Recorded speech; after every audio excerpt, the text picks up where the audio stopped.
Hi, Hello. how's it going? Good. I'm a lot more close than I thought I was going to be, but hi. You're like, hello, good morning. I love how colorful your studio is. That red shelving is just, it's perfect for your style. It's like right in your, did you paint it yourself or did you find from? Oh no, the fine people of IKEA did that. So Nice. Well, it's yeah, perfect for your style because like you have that literal red like in a lot of your work. Yeah. I do. It is fun and it is never that neat. So it's only for this very special occasion. Right. Well, we don't have to talk about that. So Lindsay and I met through our friend Emily Miller, who was an artist during the September event. And when we met, you were in the midst of doing some planning for your Colors of MS project, Yes. which is, you want to tell us just like a little snippet about that?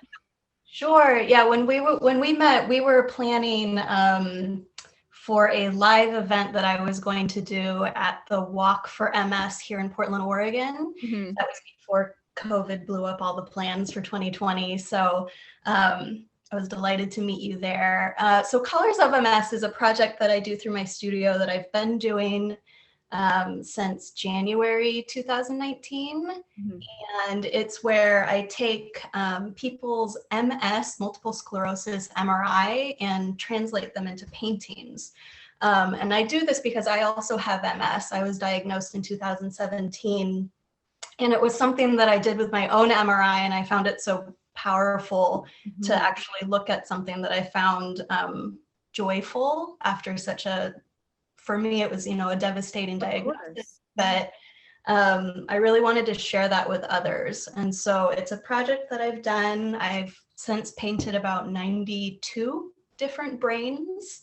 They don't look it though. So behind me is an example of a 40-inch one that I've been working on. So that's actually a brain scan. And then this is like... That's the poster. This poster's in her shop, by the way. Yeah, this is some of the 50 of the people that have participated. These are like detail shots. Yeah. And the purpose is just to make it a joyful experience, make it to be to help share their stories, share a little bit about their diagnosis, share a little bit about their outlook with others, so that the conversation around it isn't just so clinical. It's very honest.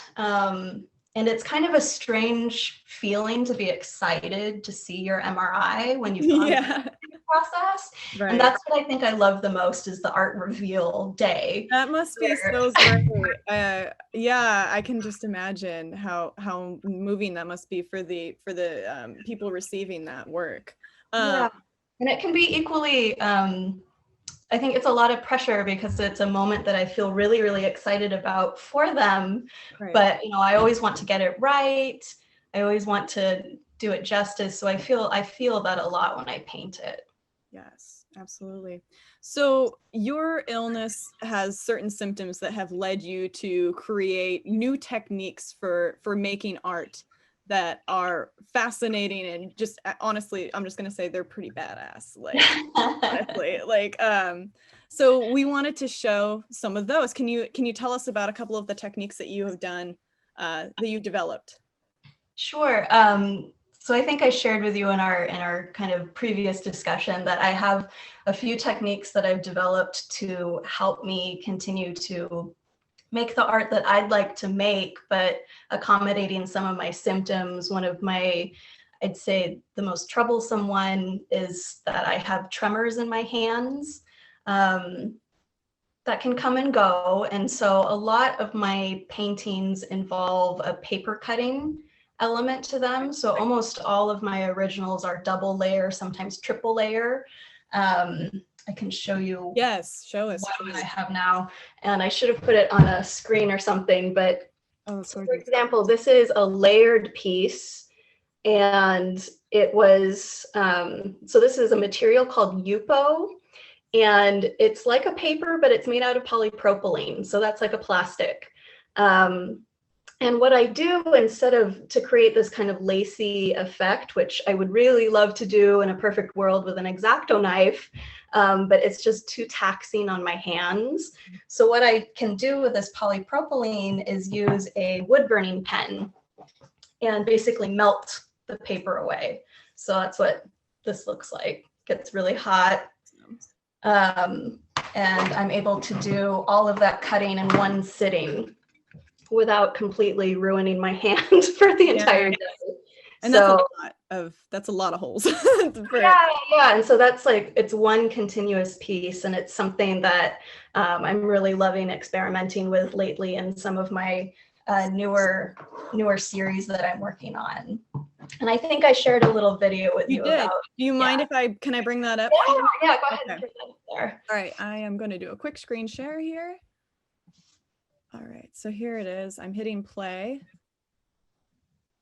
So this is, again, the Yupo paper that has been painted on already with ink.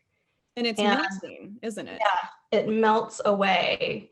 And it's very satisfying when you pull it off the glass board. It all just kind of like tears apart. And then at that point, I can go over it with an X-Acto just to take away some of those edges that end up being a little bit rougher or more raised than I'd care to.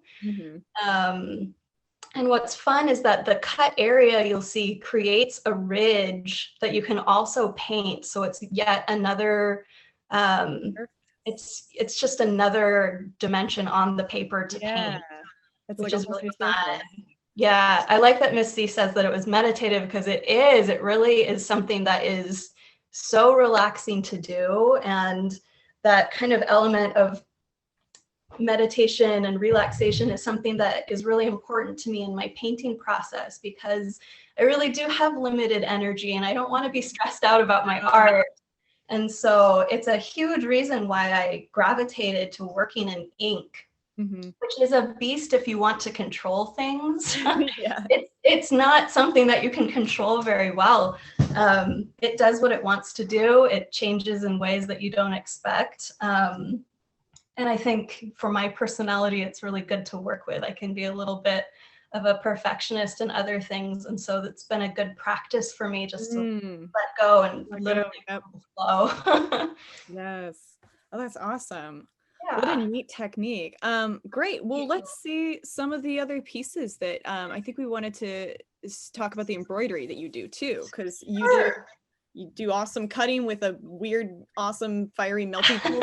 And then there's the ink painting, but then it's like you have like a collection of strange mediums that are just so fun. Thank you. No, I do love experimenting with texture a lot. So if most of my pieces, like I said, have that wood burning pen technique on them, and if they don't, or I'll mix it with embroidery on the polypropylene, which is really hard to see, but there you can catch the kind of shadow of the thread on these. And so this is why in most of my paintings that I post, I do these like MySpace angle videos so that you can kind of see, every detail. Yeah. Because it's very dimensional. Like I would even call it like a relief almost painting, you know? Yeah, it really, you know, and here you can see there's some vertical threading going down. So interesting. And so that's something I started to do after my grandmother passed a few years ago. And I really resonated with Patricia's story earlier, because my grandma was she wasn't a professional seamstress, but she volunteered for a local theater company. And that was pretty much what she was always doing as I was growing up, is she was making some elaborate costume or something for someone in the family. And so when she passed, the one thing I could think of was that I wanted her sewing box, and it had all of her thread in it. And it doesn't matter what she would make, she would never let you call her an artist. She was very humble that way. And so I guess it's my homage to her in a really cheeky granddaughter sort of way. Yeah. Put thread on all of my art and send it everywhere. So but now you're an artist now, Grandma. Yeah, I know. I'm like, she can't argue with me. It's on just hundreds of pieces of art at this point. So you can kind of see my thread. Yeah. I love the thread display, all the colors and stuff. Yeah. So like you said, I mean, with the wood burning, it's something that makes my life a little bit easier. With the threading, it kind of makes my life difficult, but that I really like to do. I mean, I always sentimental. Yeah. Great. Well, so what have you got in the shop that you want to show us? Yeah, I have posted all originals this time around. So you'll see a series of these pieces here, which are my cell series, that they're all mounted on a cradled birch art panel and are ready to hang. Mm-hmm. And so they're up there in the background too. You can see, oops, one, Yep. 2, 3. Yep. So I have 4 of these. And they're cells, like when you say cells, explain cell. Yeah, they're just an imagining of a cell, and it's something that I kind of obsess over in a lot of my work. Like a plant cell or an animal cell? I'll let the viewer. Okay. I like thinking to about my biology class now. structures. Yeah. It's something that I like to look at. This is another one. This is called ginkgo. It's also mounted in that way.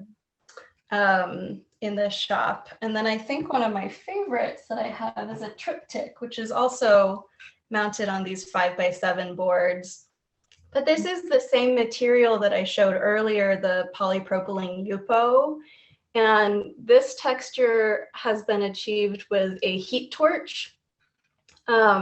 And I will say this was one of my favorite things that I made this summer, but I also almost lit my lap on fire. So, which I'm like, this is a great idea. I'm going to do it again. Oh, safety precautions this time. It's time to invest in a leather apron. I'm going to tweak that one just a little bit. Little bit. Get some welding gear, you know?